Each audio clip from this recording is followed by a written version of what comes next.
berencana menjadi ion-ionnya dalam air sehingga menghasilkan ion hidrogen atau H+ dengan sangat mudah. Sebaliknya, basa kuat adalah senyawa basa yang juga terdisosiasi sempurna di dalam air untuk melepaskan ion hidroksida. Nah, benar sekali Sisri. Nah, lanjut untuk pertanyaan yang kedua, yaitu bagaimana sifat larutan garam yang terbentuk dari reaksi asam dan basa. Untuk pertanyaan nomor 2 ini, apakah ada yang bisa menjawabnya?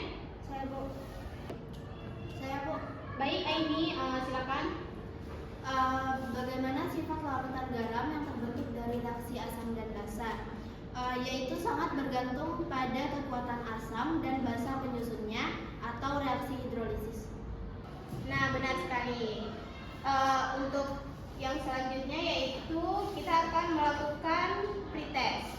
Nah, untuk Ibu ingin mengetahui pemahaman awal kalian dulu.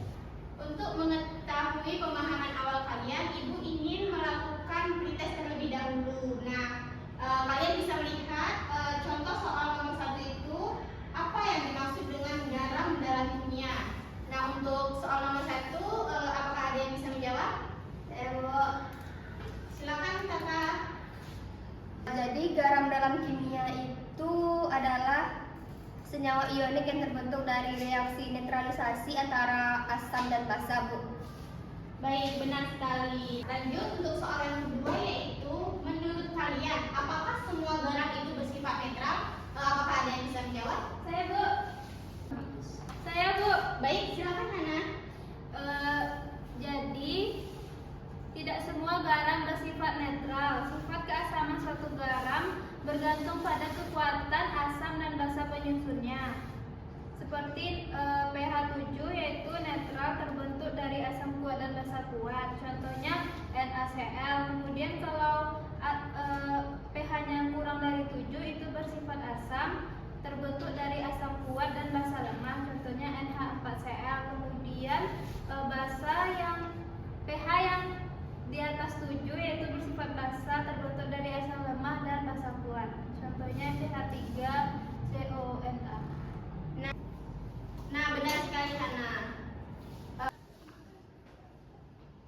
Nah, untuk yang selanjutnya itu ada motivasi. Nah, Anda semua bisa melihat gambar-gambar yang ada di dalam slide ini itu gambar apa saja ya? Ada yang bisa menjawab? Saya, Bu.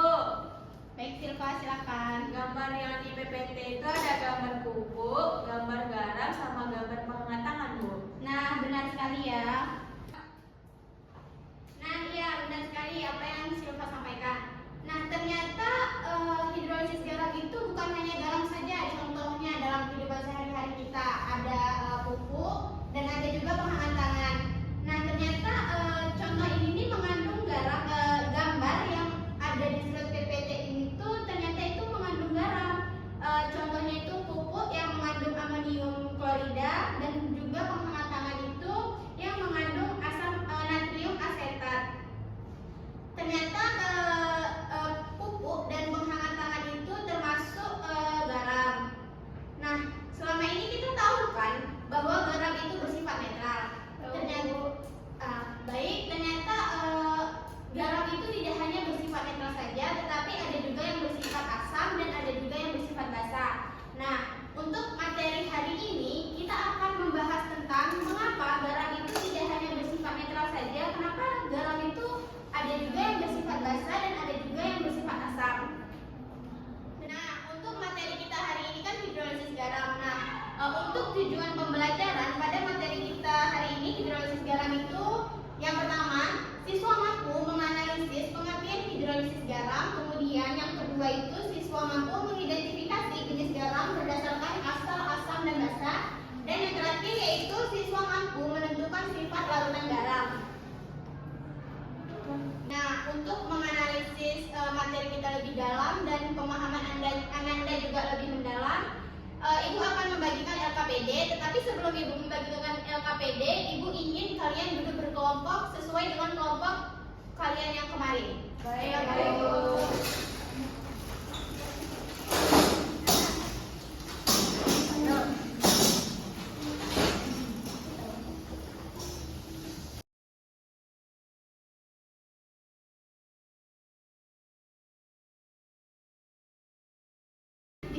akan membagikan LKPD per kelompok ya.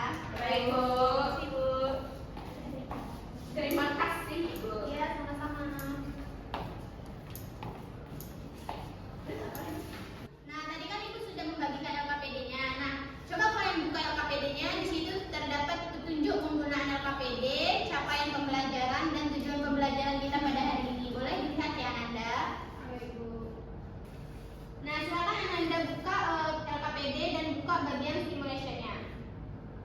Sudah? Sudah, Bu. Setelah Ananda melihat gambar yang ada pada simulation, apakah ada pertanyaan yang muncul setelah Ananda melihat gambar? Jika ada, Bu, ya Sylva. izin ke WC, Bu. Baik, silakan. Terima kasih, Bu. Sama-sama. Ananda, apakah ada pertanyaan yang muncul setelah Ananda melihat gambar yang ada pada simulation? Iya, Bu. Nah, jika ada, coba Ananda buatkan pada kolom yang ada pada LKPD yang ada pada di problem statement. Baik, Bu. Baik, Bu.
Baik Ananda, apakah sudah selesai untuk merumuskan masalahnya? Sudah, Bu. Bu. Baik. Barusan saja Ibu mengirimkan bahan bacaan untuk menjawab rumusan masalah yang sudah Ananda buat. Kemudian jawaban yang Ananda buat itu Ananda lihat atau Ananda cari. Sudah selesai rumusan masalah yang Ananda buat? Sudah, Bu. Ya, silakan. Silakan Sylva.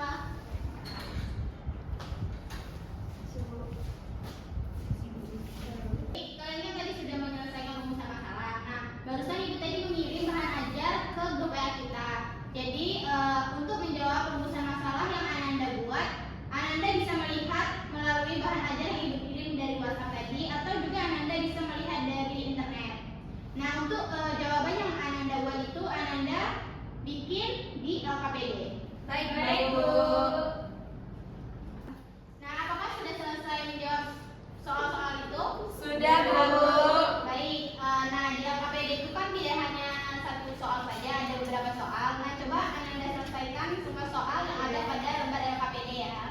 Baik, Bu.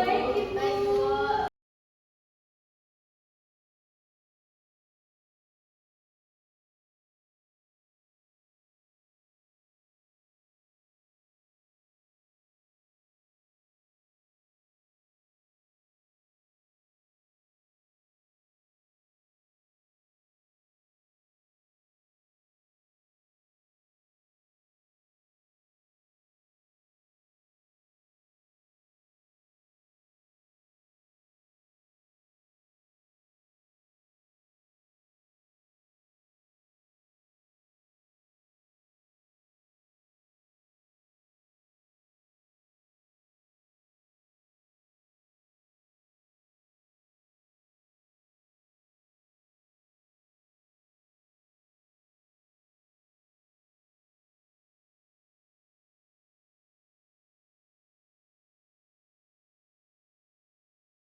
Baik anak-anak, diskusinya sudah selesai, waktunya sudah habis. Nah, Ibu ingin kalian mempresentasikan hasil diskusi kalian. Nah, untuk hasil presentasi, kelompok mana yang ingin mempresentasikan hasil diskusinya? Kami, Bu. Baik, kelompok mana yang ingin presentasi? Kami, Bu. Baik, silakan maju kelompok 1. Baik, Bu.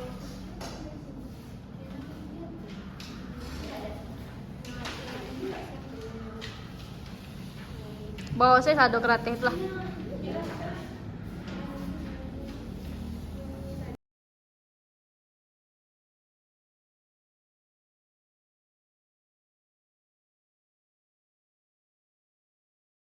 Assalamualaikum warahmatullahi wabarakatuh. Waalaikumsalam warahmatullahi wabarakatuh. Baiklah, izin kepada ibu dan teman-teman semuanya. Di sini kami akan menyampaikan hasil diskusi kami pada KPG terkait materi hidrolisis garam. Nah, soal yang pertama adalah apa yang dimaksud dengan hidrolisis garam?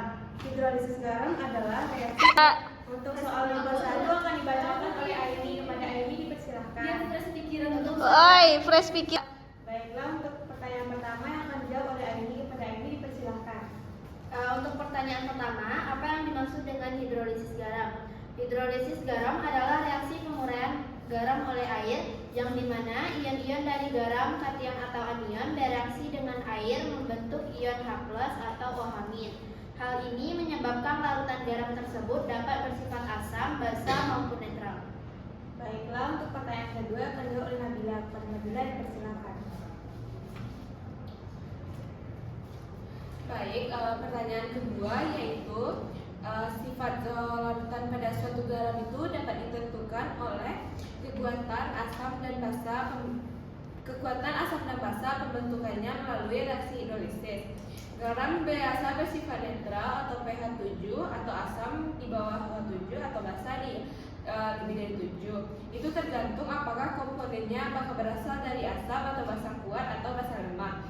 Nah, contoh dari garam itu contohnya seperti NaCl, yaitu HCl itu berasal dari asam kuat, sedangkan NaOH itu berasal dari basa kuat. Jadi sifat larutannya itu adalah bersifat netral. Yang kedua adalah NH4Cl, yaitu berasal dari asam kuat yaitu HCl dan basa lemah yaitu NH4OH. Jadi sifat larutannya itu bersifat asam, dan yang ketiga adalah CH3CONA.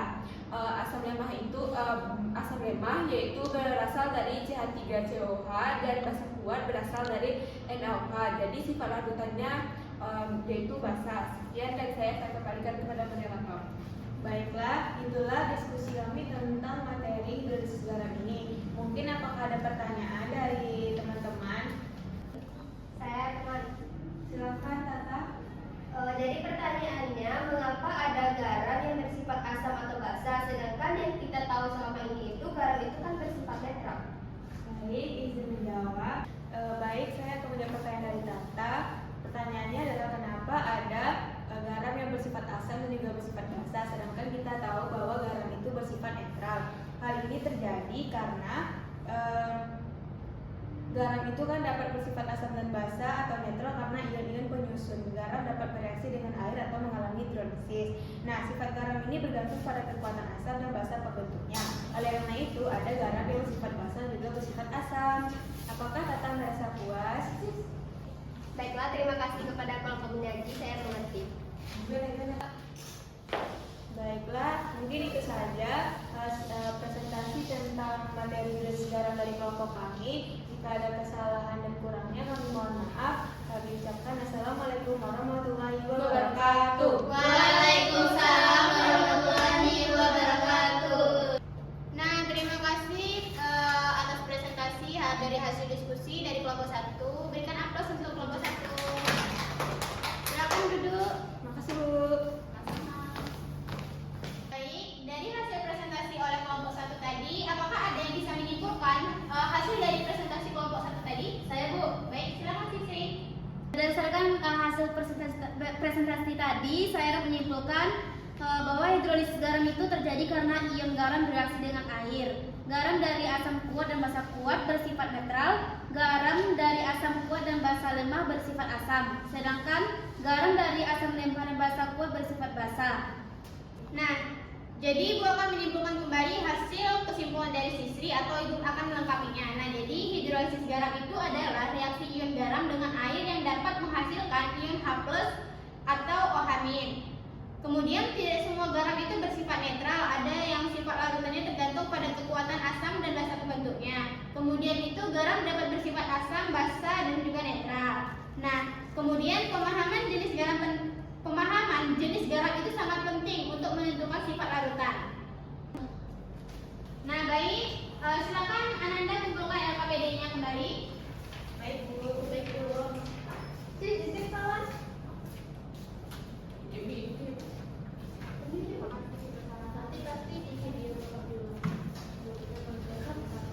Nah, baik, sebelum kita mengakhiri materi kita pada hari ini, Ibu ingin mengetahui kemampuan kalian dalam mempelajari materi kita pada hari ini. Nah, di sini Ibu menyediakan barcode. Silakan kalian scan barcode yang terdapat pada slide PPT ini. Baik Bu.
Sudah, Bu.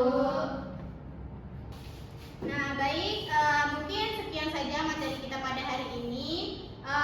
Untuk materi yang selanjutnya itu kita akan masuk kepada perhitungan pH. Nah, Ibu ingin kalian sebelum masuk kelas pada minggu besok, Ibu ingin kalian mempelajari tentang materi selanjutnya yaitu perhitungan pH.